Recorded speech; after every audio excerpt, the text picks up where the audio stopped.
Hello भाई नमस्ते भलरे थांतु समस्ते मु आदित्य स्वागत करुछि मोर यूट्यूब चैनल साहू एक्सप्रेस 143 को।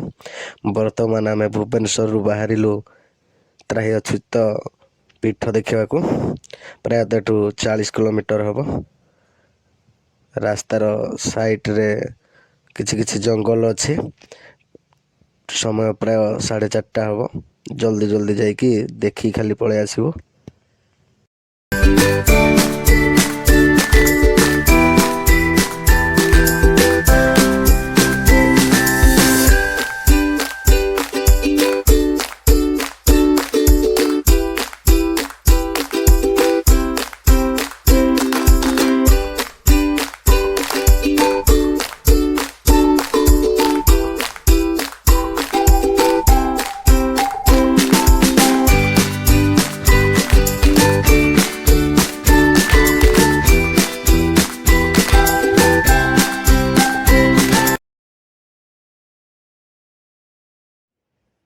पाखापाखि आम 20 किलोमीटर पलि आसिलुଣି। आउ 20 किलोमीटर पाखापाखि थी बाईपास रे आसुचु। रास्ता बहुत छोट। भाग्य को आज बड़ गाड़ी किसी आसुनी। जदि गोटे बड़ गाड़ी आसो बस हो कि 407 आइचर आसिले गाड़ी साइड करवा मुस्किल हो। छोट बाईपास रोडटा से रोड रे आम धीरे धीरे धीरे धीरे कि जाऊँ। ये गोटे कौन मार्केट पड़ेगा। मार्केट रे दुकान फान किसी खोला नहीं ना कौन कर आउ तो अल्प बाट रहा आराम रे जीवु खाली देखिकी आसबू। कौ संध्या हो जाइथार धान बिलर धान गछड़ भ्यूटा भारी बढ़िया आसुची। वर्तमान सूर्य भी अस्त हो आसिले। भ्यूटा देखते साइड बहुत सुंदर है। पाखापाखि तो हो गलुणी किंतु एठू देखा जीवनी त्राह्यच्युतानंद। आ किसी समय गला पर आपको देखेगी।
देखा सेटा नुह सेटा हूँ जगन्नाथ मंदिर पाखरे थिबार एपटे एटा हूँ पूरा पाखे गला तथापि बुलिकी जावाक पड़ो 1 किलोमीटर से देखी।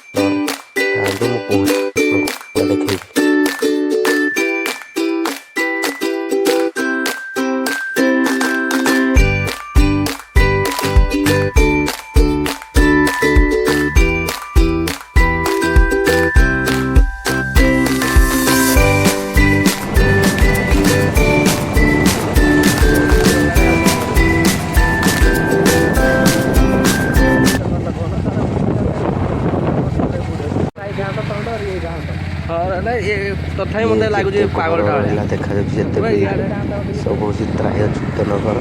जगार ना है त्राह्यच्युत।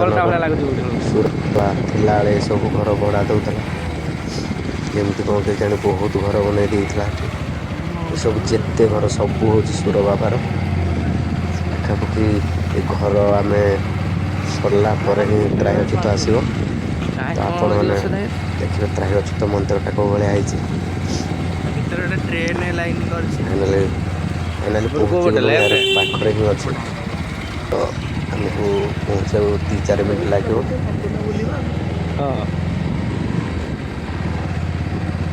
ଏବେ ସେ ତାର ପୂଜାରୀ ଫୁଜାରୀ ଅଛନ୍ତି ନା ସେଗୁଡ଼ା ଚେଲା ଚାମୁଣ୍ଡା ଏବେ ଧରିକି ଅଛନ୍ତି। ଏଇଠି ରୋଷେଇ ହୁଏ ନା କଣ? ଆଚ୍ଛା ଏଇଟା ହେଉଛି ତା ରୋଷେଇ ଜାଗା। କେତେ ବଡ଼ ହେଇଥିବେ ଭଲ ଲାଗୁନି।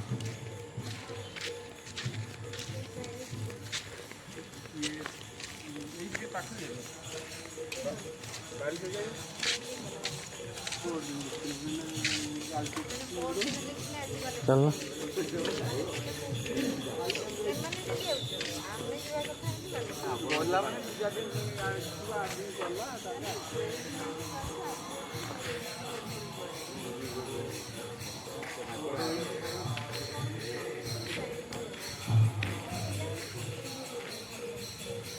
ତିରୁପତି ଭଳିଆ ହେଇଯିବ ପୁରା। ତିରୁପତି ବହୁତ ବଡ଼।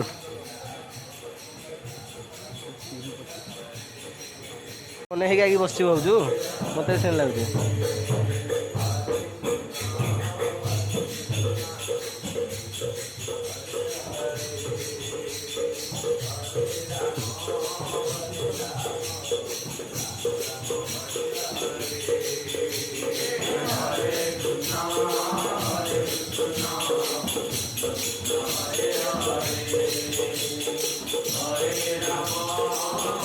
ପଇସା ଦେଲୁ କିଣିଆ ତୁ ଏମିତି କାହିଁ ଝଡ଼ି ଯାଉଛୁ ଏବେ?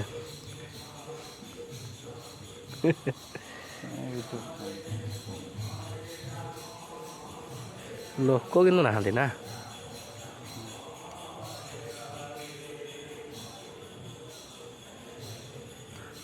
ଆଉ କେଉଁ ପଟେ ଯିବା ଚାଲୁନ, ସେପଟେ ଭିତରକୁ ଯିବା ଚାଲୁନ। ଗୁଡୁ ତ ଖାଲି ଡରୁଛି ଏବେ ବି। ଏ କ'ଣ ଟିଭି ଫିଭି ରଖିଥିଲେ ନା କ'ଣ ଭିତରେ? ହେଁ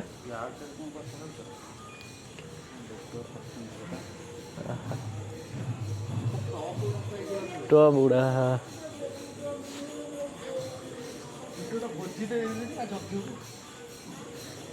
ଆସିବା ଭୋଜି ଖାଇବାକୁ।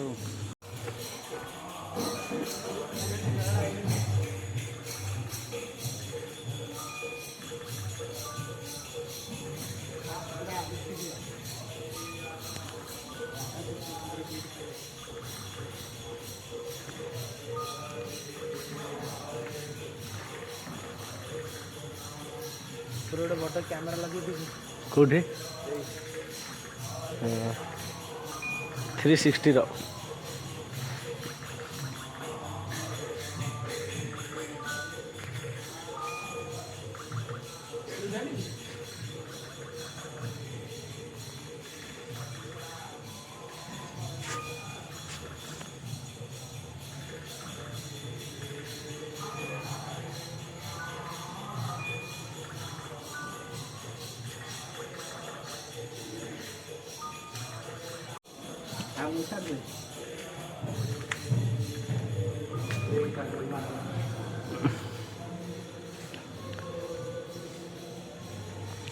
ମେଳଣ ହୁଏ ବୋଧେ ନା? ମେଳଣ ହେଉଥିଲା ଆଉ।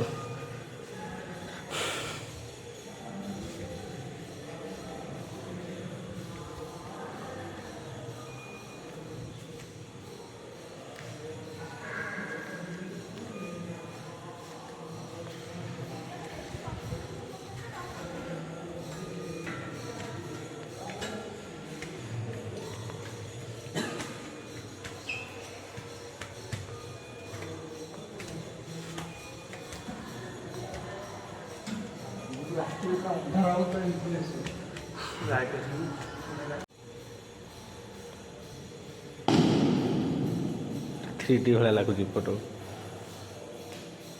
ମୂର୍ତ୍ତି ଗୁଡ଼ା।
ଭିଡ଼ିଓଟିକୁ ଶେଷ ପର୍ଯ୍ୟନ୍ତ ଦେଖୁଥିବାରୁ ଆପଣମାନଙ୍କୁ ଧନ୍ୟବାଦ।